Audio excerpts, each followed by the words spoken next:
You guys were unbelievable. Like just so many, just cool stuff. Like Sharpie and you and Mickey and Mickey Hatcher, Marshall and his always his Stubbs. bad back, T-Bone Shelby, and just Shelby, Hamilton. yeah. I remember one year, I don't know if it was 88 or not, but I went out one night and I came back. It was like 2 a.m. Y'all were playing like the Astros. It was like the 23rd inning. And I was like, all right, I get to still watch the Dodgers. And then really the one thing I've been dying, I was telling my friends that I was going to come on this deal. We were at the stadium the night Dykstra tried to pop off to you and you stood up and just smashed him and it was on at home plate. That was awesome. It was awesome. Those are like cat fights, Jay. You know that. I mean, you know. It was. Okay. Oh man, it was. I wasn't awesome. going to let a young guy come up there, and he wasn't even directing towards me. He was yelling at me to the umpire. That brown-nosing son of a bitch, you know, he got me called out. I know the strike zone. You know, he doesn't know anything. He just got back there trying to steal everything, and I just stood up and said, "What?" And when he dropped that bat, I knew it was game on. Dude, that was awesome. So awesome. I mean, so many great memories. So I just thank you for all those great memories. It's awesome. So Rick, he's already my favorite coach of all the guys we've interviewed. I think we're going to keep this in the other ones are all going to see it, but I think this is our guy. He's going to be on our prospect list. You've just made the prospect team. You, Johnny Cardenas, and Jeff Fry.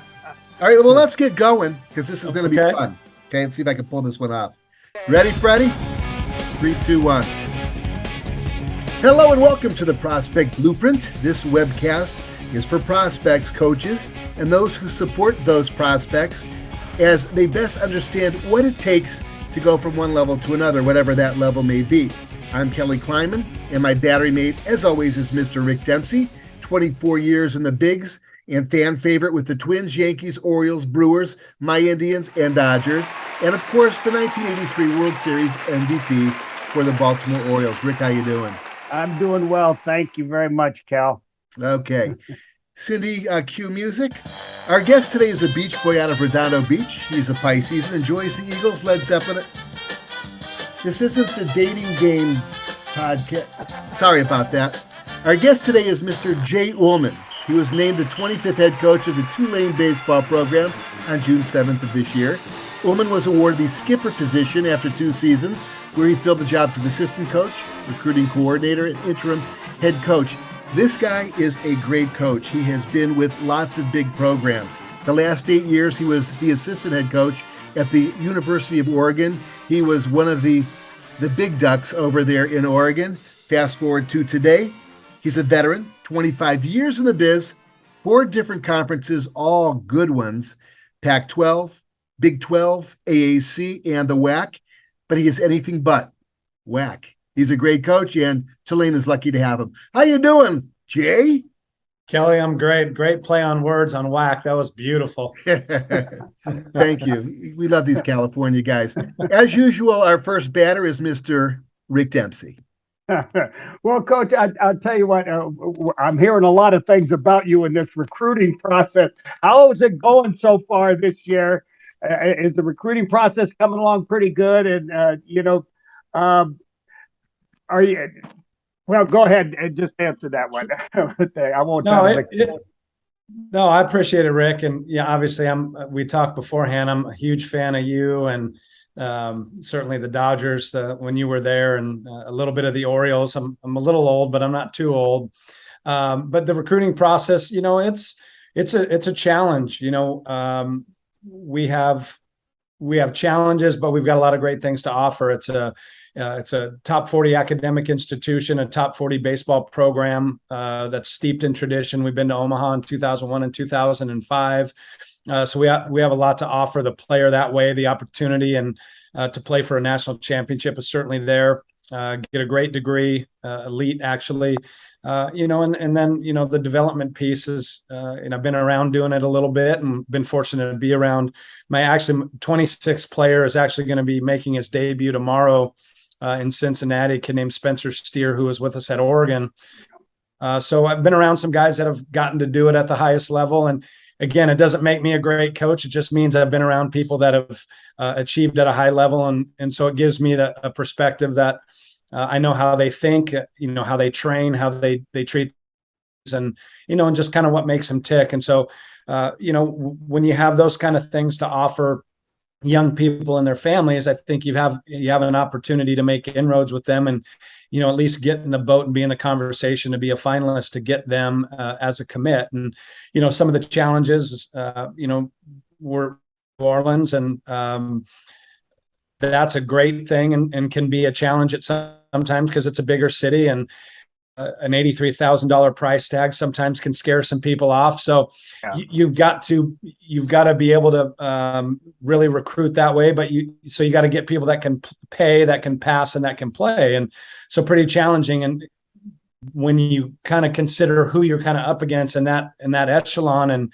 that's the Stanfords and the Vanderbilts and the Wake Forests and the Dukes and those kinds of programs and institutions. So certainly some challenges, but we'll get the right kind of people, and I'm always looking for the right kind of people. I don't necessarily have to have the top prospects. Certainly that would be nice because talent wins baseball, but at the same time, you don't always have to be the best team in terms of talent. But if you have the right kind of makeup and the right kind of people that hold each other accountable and pull for each other and that are tough mentally and those kind of things, that matters. And that comes from the parental background and kind of the makeup of the kids as they've grown up. So we kind of try to take that all into account when we're recruiting. We want to get people that are best fits for our personalities and our programs and what we're looking for. So just excited about that. We're making a lot of inroads, and I think there's a lot of great things, even though we're not, quote, in the Power 5 structure per se. But in the baseball world, Tulane is in the Power 5 structure. Probably not in football and basketball, but baseball is a different animal where you have a UC Santa Barbara, a Cal State Fullerton, a Long Beach State, the Sun Belt out in this area where you're talking about some other programs that aren't high on the horse when it comes to football, but they're certainly high when it comes to baseball. We do like to Power 5 baseball program. So a lot of great things to offer young men and their families for sure. Well, you were just describing the '88 Dodgers there a second ago. And I was talking with Kel, and he was telling me that you had a pretty good year. The 2021 recruiting season for you was really pretty good. And so a lot of people are talking about some of the players that you've got coming in. But you really don't know a lot about them until you get an opportunity to see them under pressure.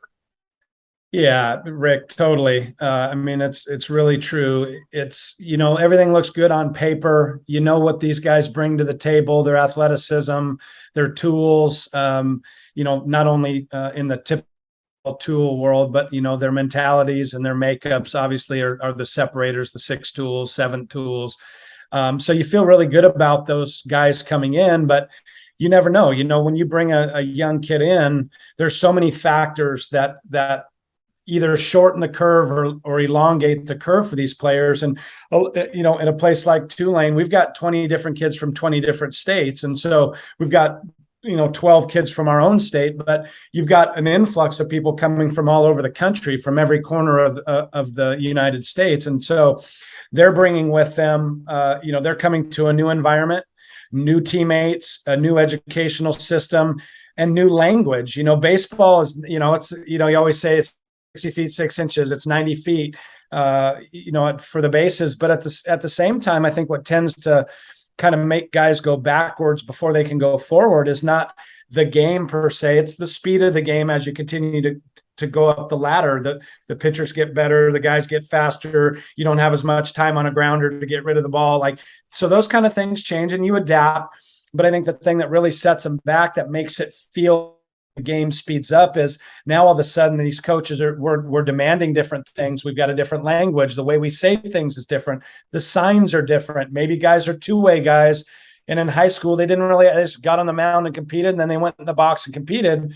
But here they've got to, they got to learn the picks and the bunt defenses and the first and thirds. And now they're not done with that. Now they got to go learn, all the signs for offense and, how to move a runner and how to steal bases and how to run versus a left and a right and how to short game. So there's all these things that get in the way of the players that are essentially the same game, but either the way they're taught or the way they're spoken about are different. So it makes these guys feel like everything is coming down on them at one time. And so that can be overwhelming. And so oftentimes the guys go backwards before they can go forward. So, but yeah, you never know what you're going to get till they get here. But we're really excited about that group. They had a really good freshman year. We had some really good years. And so we're really excited about this future with those guys in it.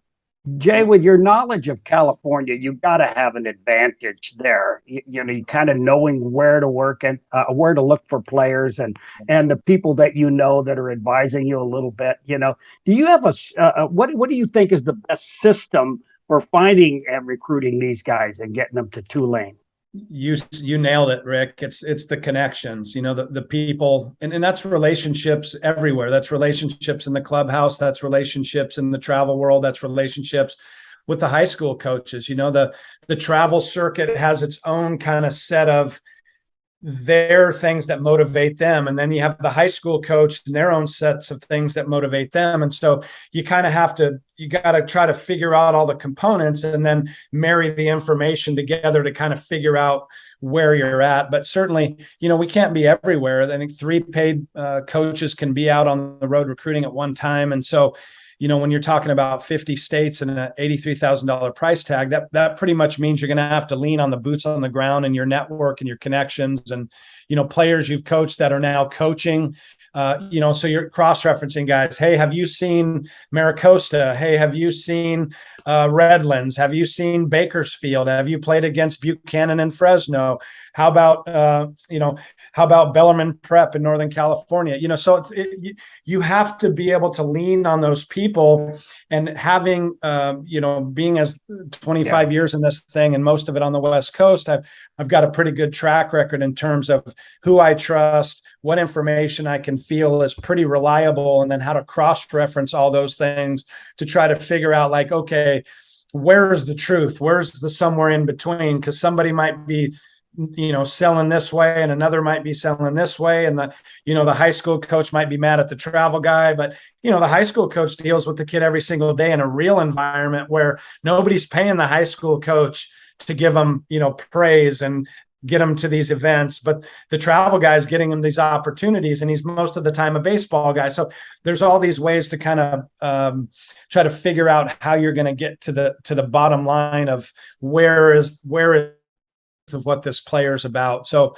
it is an advantage, and we're probably not going to, we're not going to have 10 players from the state of California in our program, but dang it, if we can get out there and get some guys out this way from the home side of the map, I'm certainly going to try to do that. And, you're passing a lot of institutions on the way to New Orleans, Louisiana. So, again, we've got great things to offer in terms of the education, the baseball side. 30 big leaguers have come from the university here. So we've got a really good pedigree that way. Jay, you're dealing with a lot of competition. You've got Clemson, ASU, Alabama, in your own division, Cincinnati, Dayton, etc. I mean, what's your trick to convince your player to come to Tulane? Everybody has their own little way of doing it. How do you do it? Well, I think you've got to recruit to your strength and what you have, and every place is different. At Nevada it was different, at Oregon it was different, at Kansas it was different, and now here at Tulane it's different.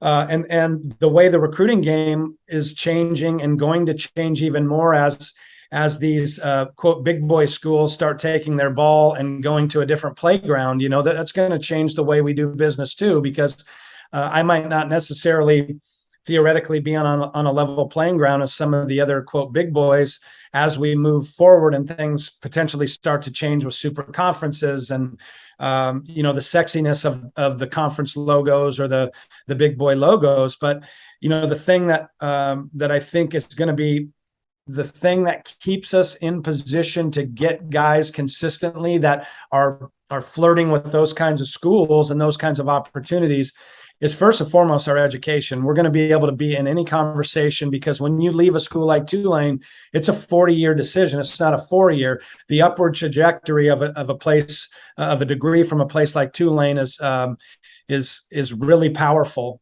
We've got a lot of alumni that have, Andrew Friedman with the Dodgers, Brandon Gomes, the GM. We got Rob Seguin, who's a catching instructor in the Phillies organization, Jared DeHart, the Seattle Mariners hitting coach. So not only are we making headway in professional baseball as players, but also now in the upper echelons of professional baseball. And so you combine that elite education and opportunity that's going to change your life. If you're in finance or business, Mark Hamilton, who was with the Cardinals, going to go in the Hall of Fame for Tulane here in October, is no longer playing in the big leagues, but he's now a doctor. So, you can do it all at Tulane. And so the selling point for me is you can have it all. You can get a top 40 elite education. You can be in an elite top 40 baseball program, and you can have the opportunity to play for a national championship and play and aspire and play in the big leagues. You can do that here. And that's not just hyperbole. That's like fact. That's the papers. It is what it is. So to me, we can go toe to toe with anybody. And so it's just up to those folks that want to put aside kind of the sexier connotations of the SEC, the Big 12, the Pac-12. And I've been in those rooms. I've been in those logos. So I can kind of speak from all those different angles. Kelly, you better talk to him. I'm going to wear him out. Yeah, exactly. You can't wear me out, Rick. Yeah, he's loving it. I can see that. I was just going to let you guys roll. I feel okay. It's all good. Hey, but seriously, we all know that the best position players are out of California. Come on. Yeah, I know they are. Okay. Anyway, let's discuss the paradigm shift. Yes. And that's the NIL and that's the portal. Yep. It's my contention that the portal seems sexy, but now when you've got 2,000 kids stuck in it with nowhere to play, they're going to think second about it next year. It's like, what if I don't get picked up? The coach might not want me back. I mean, there's all sorts of issues with that. But let's talk a little bit about that. Let's talk about the NIL and the portal. First, when do you think that the NIL is going to be a major factor in deciding where kids play? It's big in football right now, big in basketball. When do you think it's going to trickle into the baseball realm? Well, I think in some circles it has already. I think the more money involved at the bottom line level, your footballs and your basketballs, you're certainly going to see kind of your stars or your marquee position players probably getting the bulk of that money, because that's where the boosters and the donors, that's the instant recognition. It's like, let me pound my chest on a Saturday because we beat so-and-so, or we're playing in this bowl or this, well, and it's probably going to be a playoff here soon. But so I think those with football and basketball be more visible than baseball, although baseball's making some headways in terms of, ESPN Plus. And so there's some modest gains that way that, the Omaha's has been very lucrative for a long time for baseball. And I think it's been underrepresented and underdeveloped. I think there's a lot of money to be made in college baseball, but I think when administrators and staffs are stretched so thin for, 7 months of the year with those other two sports, it's like it's vacation time in the spring, oftentimes. So I don't think there's been enough push to celebrate baseball. So I think in regards to the NIL, I think in kind, you'll probably see a few, blue blood programs. But other than that, I think it'll be more challenging to get more NIL dollars in our players' hands as just kind of in the interim. Now where that goes, I don't know, but it's good. I think when you're, kind of switch to the portal per your question. I've always been a proponent of college baseball players being able to transfer, and this is why. They don't get full ride scholarships. They're not on football scholarships or basketball scholarships. They're on equivalency. So we have 11.7 full scholarships. And so, if I go out and get a shortstop and I give him his tuition, his fees and his books, and I give him $200 or $300 a month in cost of living, that's like 78% of a full scholarship. And so that's a huge one. Anybody's lucky if they're getting any kind of help towards their living. So when you're asking families to provide the bulk of their education, but then you tell them they can't transfer free of penalty to somewhere else, like to me, that's where I think it's inequitable. I don't think it's fair when you're now, if a football player and a basketball player want to transfer and you're giving them a full ride, like, okay, I don't have any argument for that. But when you tell the guy who's paying, let's say I give him 20,000, he's coming up with, 63,000. How can you tell these families they can't transfer when they can go somewhere else for cheaper or get a better opportunity, and you're not paying me enough? I'm paying the Lions. I'm paying 80% to go to school. So the portal for me is for baseball, I think it's good. Now, unlimited transfer, which they're not going to allow now. There was going to be unlimited transfers every single year, and I was just like, geez, NIL, free agency, like non-full rides, like this is going to be a disaster of epic proportions. So they at least pulled that back, and are going to still, you get one free transfer, no penalty, automatically eligible after that. You're going to have to pay the 1 year in residency kind of thing if you do that. So that part's kind of cool. But the portal part, it's a careful what you wish for kind of thing. And I think you see a lot of kids out there in the portal that never find another home. Now, the big guys, the Tommy Tanks and some of these other guys that are using the portal as an opportunity to protect themselves. If they don't get drafted, they can go somewhere else. That's being played too. But,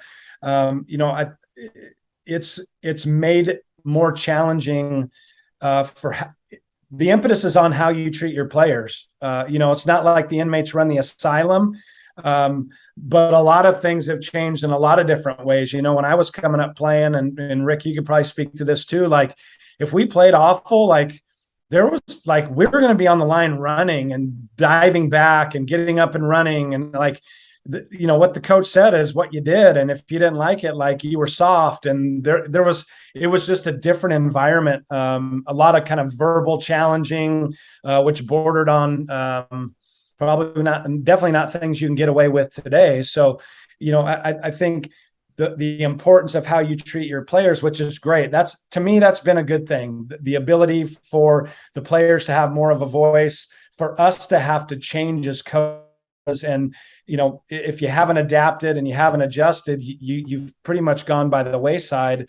I think that's good. I think you have to be able to. You can't be a one-trick disciplinary pony. You got to use all the tools in your tool belt, and the portal is just one other layer where if you're not doing everything to be firm, fair, consistent, make it a great student athlete experience, have a lot to offer, you're going to have some people in that portal. And then some of that's going to be a coach's decision too. That's the other thing that you can't see in a portal is the coach is telling the players, like, you need to get in the portal. Like, this isn't working for you. You need to go find another opportunity. Now, whether that's used as truth or as a way to clear their cash for, others or, manage their 11.7, I can't speak to everybody's own individual situation, but the portal is pretty versatile in a lot of different ways for both the player and the coach. So I do think there's a lot of good, but there's also a lot of things that are, going to be challenging. Yeah. What my take on that is twofold. First, the bigger programs that have NIL money are going to probably have stickier players. Someone's going to be, they're making $25K a quarter or whatever. They're less likely to leave, especially if they're getting some playing time. So some of those better players may or may not be available unless they're moving to a school with more money. So that might be a driving factor. The other thing would be if I were a coach and I was super concerned about portal risks, I would be scanning some of these JUCOs in Florida, Texas, certainly California, for guys who've got 2 more years left of eligibility, who are angry, hungry, and they can bring it. That would be my thought. What's your take on that? Then we're going to have some fun here with some word association. Yeah. Kelly, you nailed it, man. We've had this conversation in our office. The JUCO guy brings a whole different level of kind of player. And with the one-time transfer, they got 2 years left, so there's not a lot of wiggle room for them. So to me, I'm looking at that and we're talking as a staff going, okay, where's our safest play? And to me, the safest play is the JUCO guy. They don't have a lot of options to be, running around and messing around. Whereas, the other guys, they might, and being a former JUCO guy, I got a soft spot in my heart for that. They bring a toughness, a non-entitlement sense about them. They've changed in a parking lot. They share the same bat through the lineup. Their balls are brown. They've probably wrapped them with athletic tape because the top came off and it's down to the yarn and the core. And they've had to do field work, and they've had to work, like when I was at LA Harbor in Wilmington, California, we used to have to work concerts like Guns N' Roses and Metallica and U2, and we do UCLA games at the Rose Bowl and games at the Coliseum, and just having to do those kind of things to help the program, those are, to me nowadays, those are really gifts to young men, because so many things, we want to give them everything. We want to give them the academic advisors and the strength and conditioning and the trainers and, the 75 pairs of shoes and the 25 shirts and the 50 shorts and the travel bags and the backpacks. And we want to give them and give them and give them and make sure they don't fall and scrape their knees. But they scrape their knees in life, man. That's life. You got to learn how to get up. And, in nowhere in America does the employee get to go to the employer and tell them how to do their jobs or what they need and what they're, you should do this policy. I shouldn't say nowhere, but, bosses are bosses and employees and players are not employees. I'm just using that as a general rule. Like, we do so many things for them and provide these opportunities for them and helicopter coaching or helicopter parenting where we don't want them to fail. That what are we really doing? Are we setting them up for failure? Are we providing successes? Where's the middle ground? All those kind of things. So the JUCO player brings that toughness and that lack of entitlement, which I really appreciate. Yeah. All right. Here's the fun part. I think the whole thing's fun. Rick, he's on our all prospect team. Would you agree? Oh yeah. Jay is. Yeah. This was like within 3 minutes. That we've never seen a showcase guy perform like that ever before. So you impressed us. You got 12 offers just off of your first 3 minutes. Okay, here we go. Okay, word association time. I ask a question or mention a name, and you take a cut. First thing that comes to your mind: Tony Gwynn or Giancarlo Stanton? Tony Gwynn. Best pitcher you ever coached? Tyler Anderson. Best position player you ever coached? Ooh, man. I'm not going to get like electroshocked by having to think about that, am I? My first thought came to mind was Kevin Kuzminoff. There you go. Wasn't he an ex-Indian? He had like a grand slam to start off his career. I remember rooting for him. Padres too. Yeah. I'm a Tribe fan. There's a lot. I've coached so many great players. So yeah. We have 7 minutes left. Okay. Biggest pet peeve on the diamond? Guys that don't play hard, show up the game or their teammates. I'm not on that. Baseball mullet, yes or no? No, thank you. No? No. Okay. Would you throw a curveball, bottom of the ninth, run around third, bases packed, tie game? Yes. Bunting? Yes. Players who strike out 25% of the time? Yeah, I love ball and play, man. I'll take a guy don't strike out. Don't strike out. Best stadium snack? Dodger dog. Last but not least, favorite catcher who played 24 years in the big leagues? Rick Dempsey, let's go. Right, there we go. Okay. Oh, Jay. Rick, you're gonna have to wrap it up here, Rick. I'll tell you what, Jay. I'm going to be honest with you. I absolutely knew nothing about college baseball until Kel got me involved in this. And we've had quite a few interviews with 20 head coaches so far. And I'll tell you what, they just keep getting better and better. And the reason why I love them, they've become my favorite people in baseball now, is because their passion for the game is like the way I played it. I can tell you're old school in a lot of ways. I like seeing the numbers myself, but the way you describe the game and your approach to the game is so much like the '88 Dodgers. I'll tell you what, Bob Costas called us the worst World Series team in history on paper, playing against the best World Series team in history on paper, the Oakland A's. And we beat them in 5 games. But you know what? It's that heart that you have really come across with that took that team to the championship, because we only had like 4 or 5 players that played every day in the lineup. Steve Sachs and Gibby, of course, and Marshall, and there was nobody else, and it's just it comes across so beautifully, how you're doing everything. You're an owner of the team. You're a general manager. You are the manager. You're the coaches at the same time. You're doing the job of 4 people at the major league level, and you could see that your love of the game is how it can carry over to those players that you send a little bit better, maybe some of those that you send to the big leagues. It's great, and I've enjoyed listening to you talk, and it's been fabulous.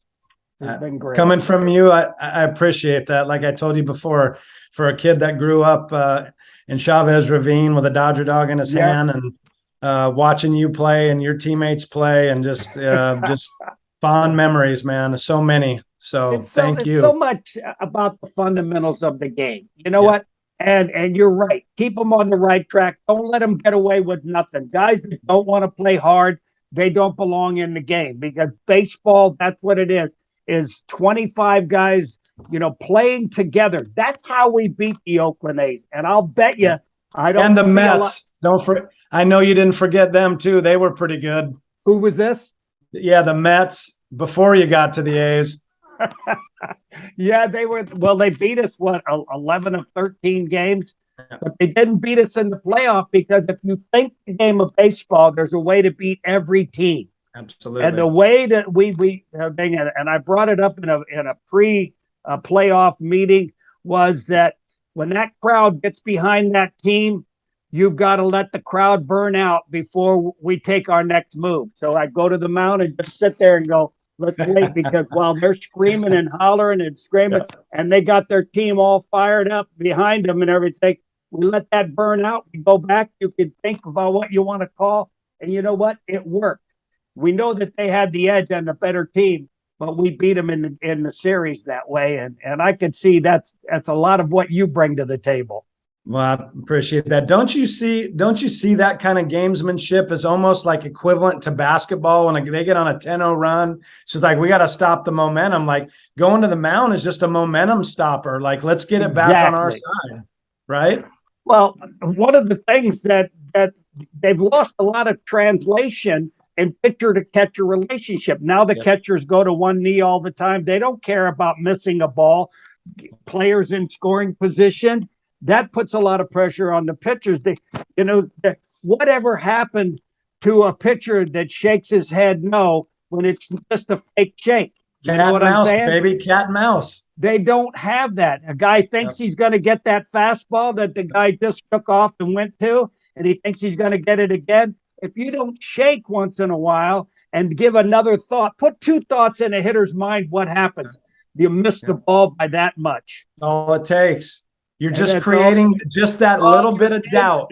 You are absolutely right, Jay. It's the gamesmanship that I miss. I can read the numbers all I want, but those players, when those hitters make those adjustments, when Canseco and McGuire came up and they take that front foot and they open it up, what are they looking for? Middle end, so they can drive the ball. And when they pigeon toe, what are they looking for? To keep the left shoulder in to cover the outside corner. You pitch the other way. It doesn't take a genius to figure it out. But I'll tell you what, you would think so with all the analyticals that are trying to dominate the game right now. It's taken a lot of heart out of the game. It has, and I'm sorry, Kelly. I was just going to add on to that. It's just, I know there's 3:30 left or whatever. Yeah. But it's kind of that. It's players are now raised on that through their travel, through their individuals, their hitting coaches and their pitching coaches. And so what I try to do is I try to embrace a little bit of that, some of that, it's quantifying what, old guys like us see, like, Well, no, duh. It's got a high spin rate. You can see the ball breaking. It's got depth. Like, yeah, that's or boy, that guy's got a sneaky fastball. And then some guy with a computer goes, well, his reach is like 945 feet. You're like, well, that's why he's sneaky, because he got long. His release point is longer than somebody else. That's a 5.5 versus 6. So like just these things. So like. I try to make sure that we massage the new school, but I'm trying to get that in them too. And that stuff's just really important to me. And it's anyway. Yeah, I love you already, man. Yeah. Well, I'll make sure that everybody has their contact information. If you guys want to take this outside of the podcast, not a problem. But Coach Jay Uhlman, man, we wish you all the best of luck with the Tulane Greenwave Baseball Program. We're going to be watching for you, see what you do this year. Maybe send you a couple prospects here and there. Let's stay in touch. We're coming to play Dodger Stadium March 3rd, 4th, and 5th in the Dodger Town Classic. We'll play SC on a Friday, UCLA on a Saturday, I think, and then we'll play in Dodger Stadium on Sunday, the 6th. What's the date on that? I think it's March 6th, Rick. Okay. Yeah, we'll be getting our will call tickets from Coach Uhlman here, I'm sure. Absolutely. Well, I think Rick knows a person or two. Yeah, right. That's all the time we have, and that was a good time, I have to say that. From all of us here at the Prospect Blueprint, keep your chin in and your eyes on the ball. We'll speak soon.